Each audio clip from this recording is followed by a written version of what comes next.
Hello everyone, it's your sister Roland, and all I need is just a few minutes to talk about this tweet that was tweeted out by Tichina Arnold. Tichina Arnold is a actress, and she does a lot of work. She has done a lot of work, but she's most famous for her part in Martin as Pam. So the other day she tweeted out saying, "Honest question, what can we as black women in America do to stop aiding in the emasculation of black men in America?"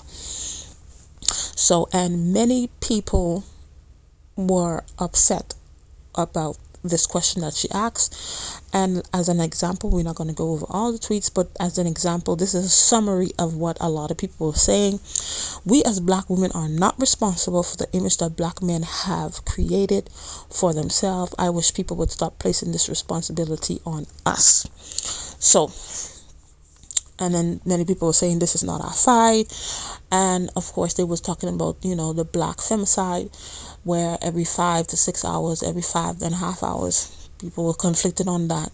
But basically 5 through 6 hours, there's a black woman that loses her life.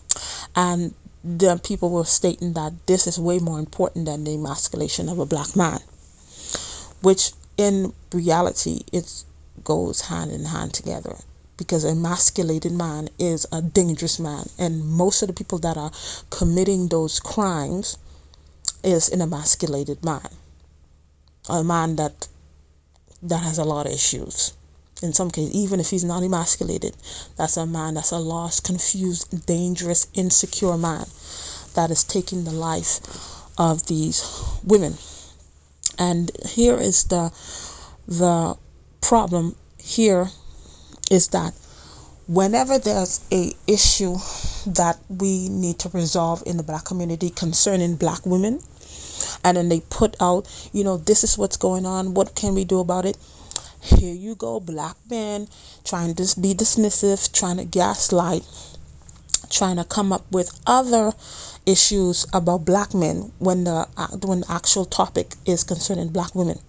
And then also when there's a topic or a problem for black men, as an example for Tichina, then you have black women coming on and being dismissive and I wouldn't say gaslighting, but being dismissive and bringing up other issues instead of tackling that problem.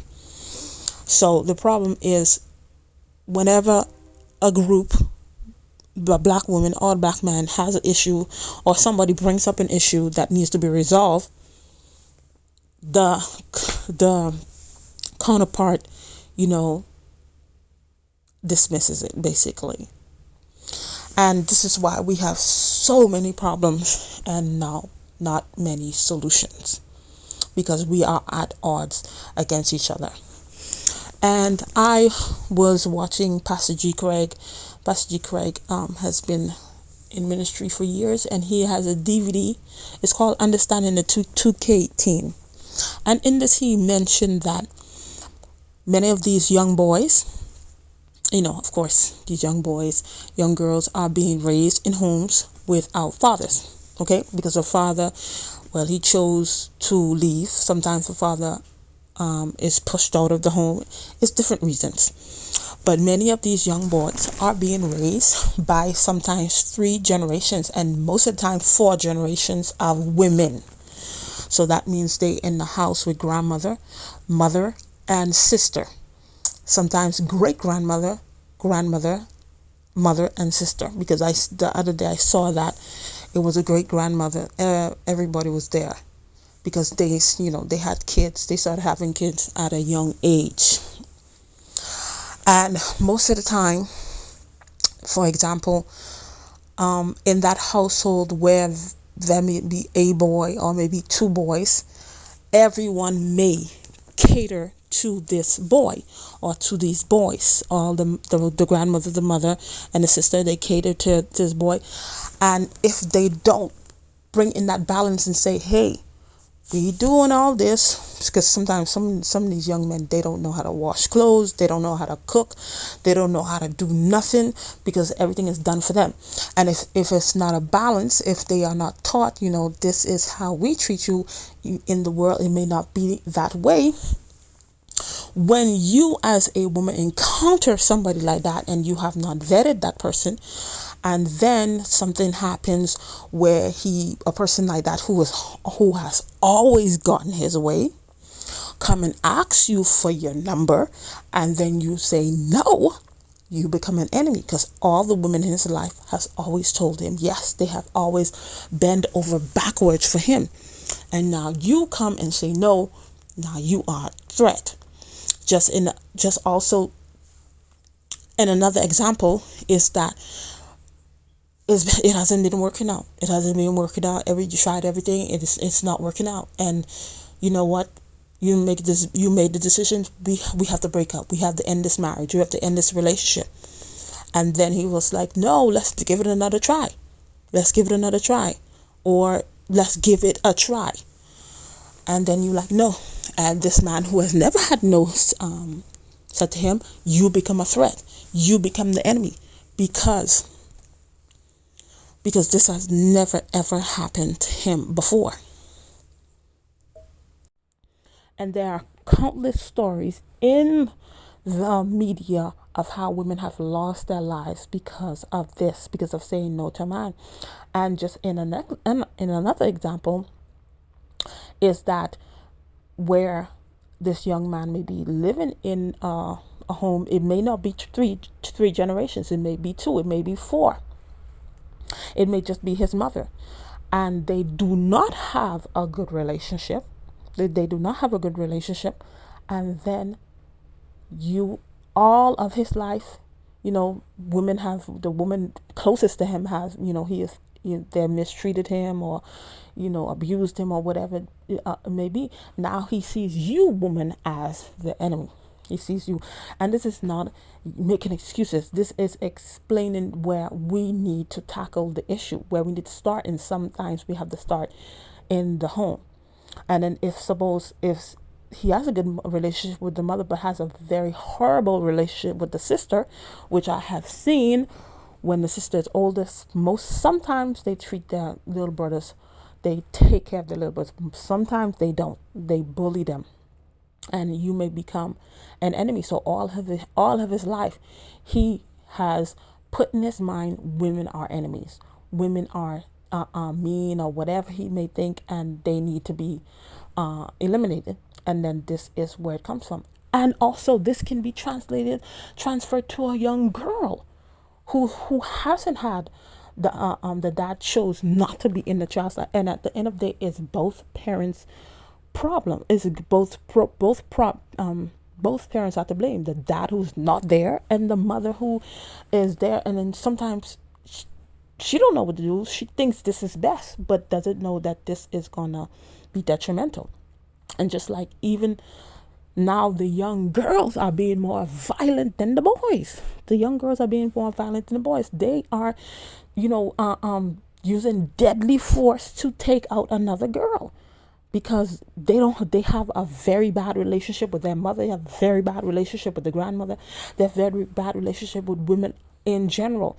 And they, in their young minds, because remember, their minds, a young child's mind, a young kid, a young boy, young man, young girl, their brains are not fully developed until they're 25.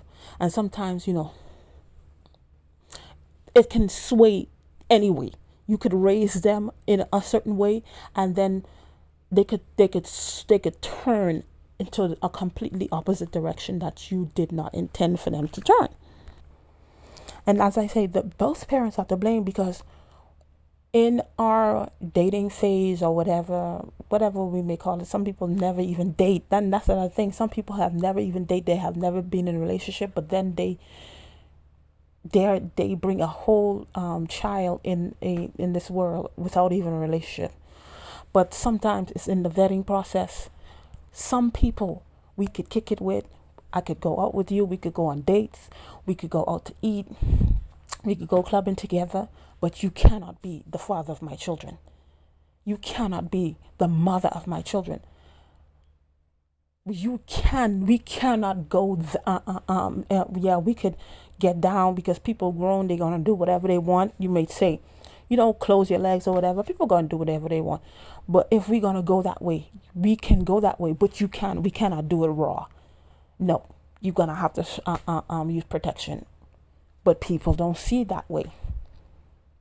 It's in the choosing process. And then of course when we choose wrong, and then we listen to these people who say, oh, you could do it by yourself and stuff. No, we can't do it by ourselves. We have, especially if you're raising girls, you're raising boys, you need that help because you need that balance. Because we women we are emotional beings. Some decisions we make is based on emotion. Where a man, he bases his decisions in another fashion, logically. So you need that when you're raising kids, you need that balance. That's why kids need both parents. But sometimes we don't have that. So we have to outsource it. And then even if we're outsourcing it, we have to be very careful vetting that person. Because, sometimes you go out and ask for help. And then that person just makes it worse because they have their own agenda. And then we may say this is not our fight. But these are from these broken homes. And it's not only single parent. It's even 2-parent homes where the father is not involved. Also, there are fathers, they just go to work and then that's it. They pay the bills. They have no interaction with their children. So it's not only single. People say it's single parent home. It's not only single parent home. It's a broken home where the parents don't have time, where they don't care.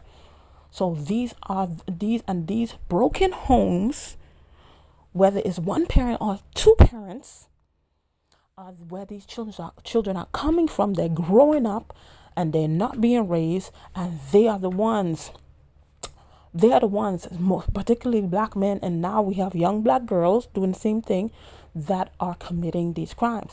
And if we don't get to the root of this, you see that every 5 to 6 hours people are arguing about or what it is, that number is going to decrease because it's going to get worse. It's going to get worse. Some of these young men are already lost. They are already far gone. We can't do nothing for them. But these young ones, you probably say, I'm not going to have no kid anymore because of how I see this world. But you have a cousin. You have a young sister that may have younger kids. You can help her out in that sense. Because we all need to come together and raise these children. Because the other day I was looking in Atlanta, they have a lot of young kids, 12 years, some of them 12 years old, 13 years old, committing crimes. And then they have weapons on them. They're not just, doing petty crimes. They have weapons, they will take your life because they have nothing to live for, because nobody ever told them their life is worth something. So we can't fully say this is not our fight. Not every fight is our fight, but this is a fight. This is a fight because this thing is affecting us, and we're seeing the side effects, and we're seeing the symptoms, and we're seeing the effects of women being taken out. So this woman will never and it's every single day, everywhere this is happening. So we can't really say it's not our fight when you really look at it, because we all have to put in together. Yes, that single mother is raising them kids alone, but whatever we can do to help, let's do it to help. Let's do it. We have the funds. Let's put our funds into programs, after school programs to help these kids so they don't be into delinquent activities. Because at the end of the day, when we lose a young black woman, that is another woman gone that was filled with so much potential, so much talent, so much intelligence that she could have offered to the world. But now she's no longer here. And now we have this young man or a young girl or a young boy that took her out, that person most probably had a better future, but circumstances, the environment, and the choices that they made, now their life is over too. Because sometimes they end up getting taken out. Sometimes they end up taking out themselves. Sometimes they end up spending the rest of their life in prison. And some of them don't care because they have nothing to live for anyway. So this is, yes, we the and then the emasculation comes in these homes where people don't know how to go about raising these children. Because I remember, and it happens when you're trying to raise the child and try to raise, and then I've seen this in two-parent home where the father would say, want the boy or whatever to do certain type of jobs, and the mom would say, no, my child is not going to do that. And then the woman would do that because why? I'm working too, I pay bills too, so I have a say so. But sometimes that's why you need that balance. When it's time for you to make an emotional decision, there will be time for that. But when it's time for the man to step in, you should give him that leeway. And sometimes as women, we don't know when to step back. And sometimes even though we know, we may think or we may feel it's not the best decision, but sometimes the person has to learn from their mistakes. And sometimes I've seen, because I'm not only on the internet, I walk around, I go different places, and I watch people. And sometimes that's what we have to do, watch to see how can we help. Sometimes go to the park by ourselves, go to the mall by ourselves without friends, and then just watch and watch. You go to the park and see how kids interact with each other. So I had more to say, but that's all I'm going to say for now. So thank you for watching, and I'll see you in another video. Bye.